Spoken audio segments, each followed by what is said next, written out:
نحمدہ ونصلی ونسلم علی رسولہ الکریم اما بعد۔ محترم معزز سامعین و ناظرین، مفتی سعید الرحمن سعدی آپ کو اپنے چینل پر خوش آمدید کہتا ہے۔ معزز سامعین، آج کی اس ویڈیو میں ہم انشاءاللہ العزیز خواب کے اندر پالک دیکھنے کی تعبیریں بیان کریں گے۔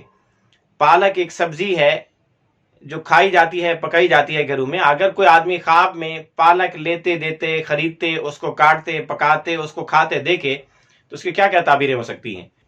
جو مرد یا عورت خواب میں پالک دیکھے تو اس کی تعبیر یہ ہے کہ خواب دیکھنے والے کو کوئی ڈر، خوف اور خطرہ پیش آ سکتا ہے، یا اس کو کوئی غم اور رنج پیش آ سکتا ہے۔ اسی طرح اگر کسی مرد یا عورت نے خواب میں پالک کو کھاتے ہوئے دیکھا تو اس کی تعبیر یہ کہ خواب دیکھنے والے کو کوئی نقصان، خسارہ، گھاٹا پیش آ سکتا ہے، مالی طور پر اس کی حالت کمزور ہو سکتی ہے۔